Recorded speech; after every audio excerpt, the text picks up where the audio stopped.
You know what's really hard is finding the matches that you can tell someone you have to watch this and being like 100% sure they'll like it. And that's the hard part when you make this list, the best matches of the year, because obviously with editing lists, there's gonna be people who say, "Well, I wouldn't put that on there." Um, but I like to think all the matches on my list, everyone's gonna be like, "I could see that. Yeah, that was a good match." Um, so this year, very different from last year, being I was a lot more frugal, more strict on what met my criteria this year. So not a lot of matches were in consideration for my favorite matches of the year this year than last year, because last year was a lot of matches. That was pretty much just any match I liked went on there. This year was more like, no, the match needs to be, I was like, wow, I'd watch that again immediately. So I was a lot more strict, and I think it helped. So here we are, top 5 matches of 2022 in wrestling. So number 5 is Minoru Suzuki versus Samoa Joe for the Ring of Honor Television Championship on AEW Dynamite. This match is just two men beating the crap out of each other. That's all I can say. If you just like, there's no technical wrestling to this. There's no storytelling. It's just two tough guys just going up to each other and just slapping each other silly for like 10 minutes. And it's fantastic. Both men's chests are red, bleeding at the end of this. Like, watching this live was like, oh my god. Like, they're trying to kill each other. Especially when it's two people like Minoru Suzuki, Murder Grandpa, Minoru Suzuki, Samoa Joe, who I believe this was like, and Joe had just joined AEW at this point, so this was like a really cool thing that like, oh, he's just joined and we're already getting like a freaking dream match.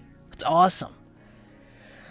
And it was great. This match was awesome. I rewatched these matches before making this, and I'm like, yeah, no, these matches are the ones.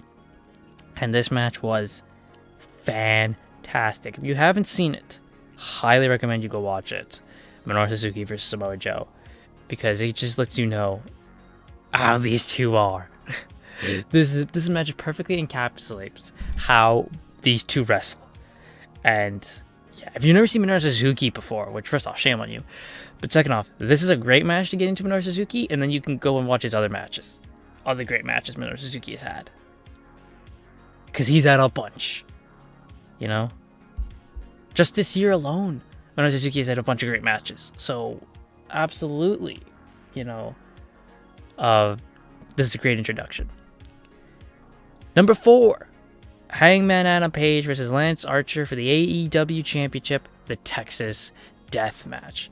I actually forgot this match happened when running down my list. I'm like, oh wait, that was this year. And then I rewatched, and I'm like, this is a freaking bloodbath. The matches, they're both bloody messes at the end of this. So much hardcore spots. I mean, it is a Texas Death Match. Hangman getting the blackout onto the steps is fantastic. And then the buckshot, because the rope is gone. So Hangman has to like buckshot off the ref to hit it on Lance Archer. And then they both go through the table on the outside, is a perfect finish. Hangman has to sacrifice himself to beat Lance Archer. It's fantastic. This match is great. It's so underrated. No one talks about it anymore because, again, I think people just forgot it happened. But I was like, oh wait, this happened this year. And I watched it again. I'm like, yeah, this match is awesome. And this, I think, might have been Hangman. Here's the thing. When you look back at Hangman's world title run, a lot of people are disappointed with him. Like, it's underwhelming. But looking back at his matches, his first match was the tie with Danielson. Then the rematch with Danielson. Then this match. And it's like, wow, his first 3 matches were already bangers. Then he had the match with Dante Martin, which was kind of like out of nowhere. And then he just dropped the butt to Punk after. So he only had 5 world title matches as AEW champion. But they were pretty good, all of them. And like, especially the first 3 were fantastic bar burners. I loved this match. I was shocked to see this didn't get a 5-star from Mr. Meltzer. I'm shocked to see that almost very few of the matches on this list got a 5-star from Mr. Meltzer. So, what the hell, Dave? Step your game up, buddy.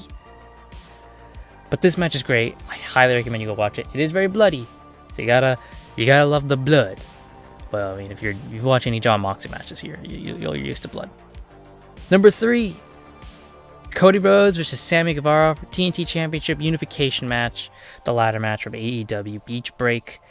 Cody Rhodes and AEW feels like a freaking on another timeline, doesn't it? Because of everything that's happened. But this is a way to go out. We did not know at the time that this was Cody Rhodes going to be his final AEW match.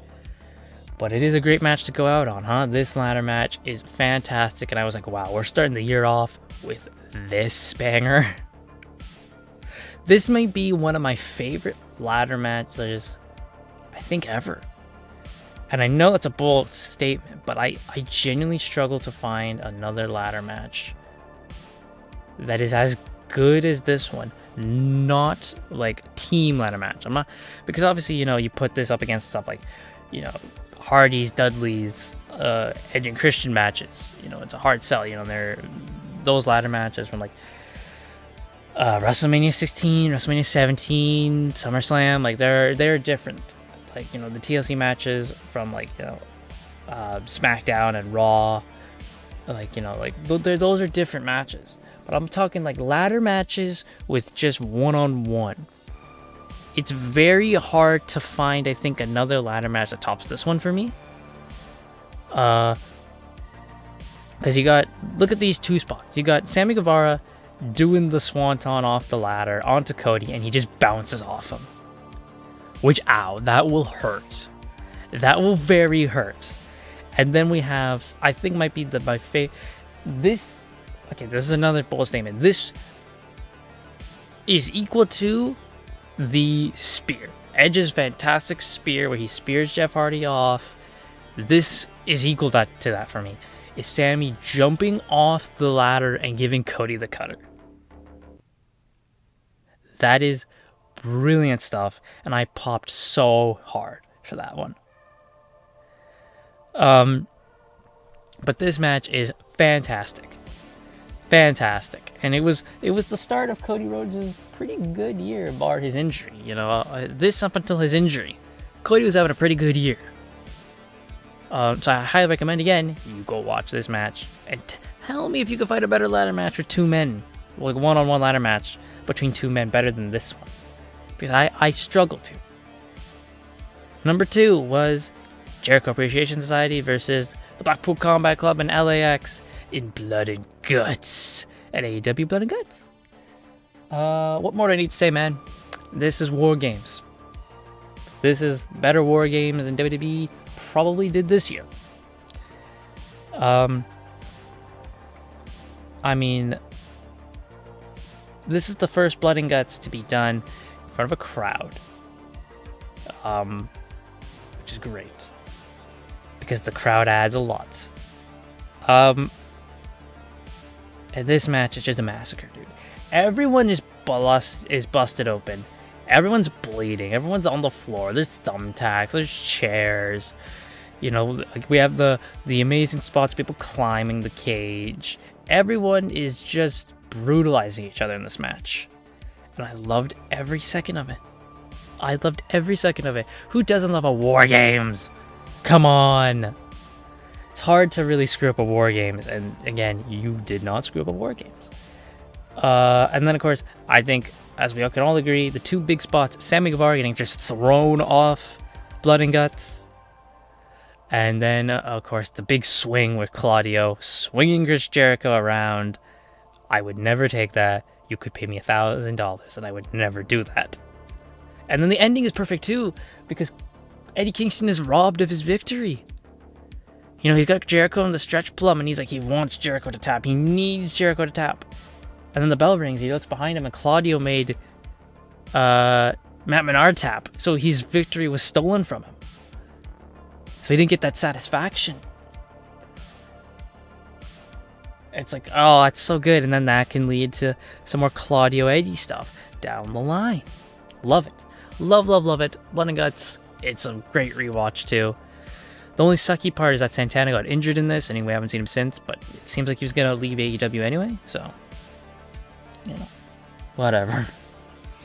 Number 1, FTR versus the Briscoes for the Ring of Honor Tag Team Championships. 2 out of 3 falls at Death Before Dishonor. The entire Briscoes FTR trilogy is fantastic.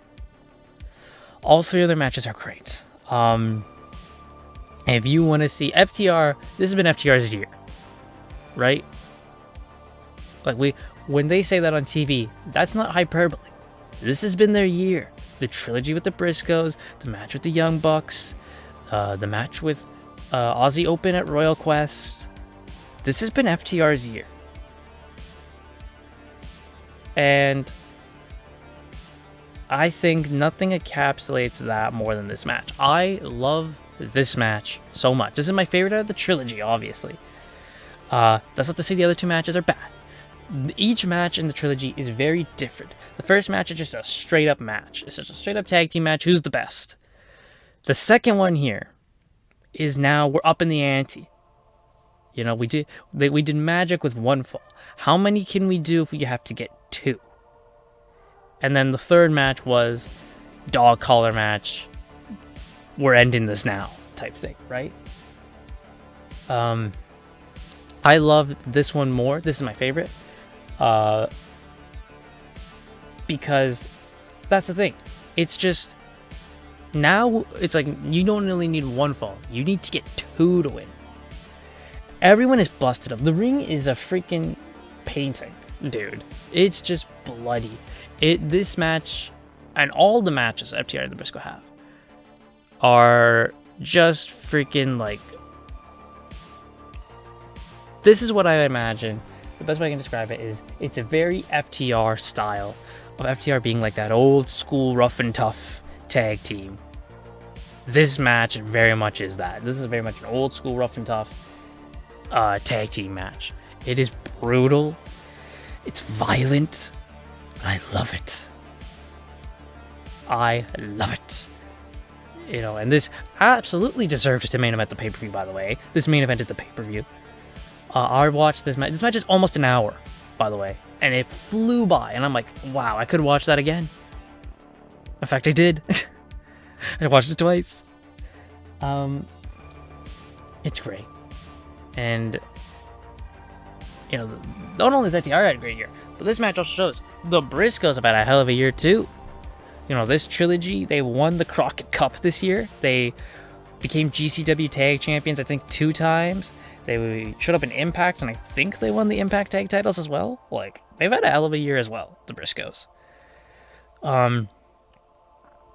So, for 2 tag teams that have had great years, to, make this match, it was perfect. And it's one of those dream matches. This is one of those team matches, you're never gonna get tired if someone says, oh, it's FTR versus the Briscoes. You're gonna go, take my money immediately. It's fantastic. I loved this match. This match rules.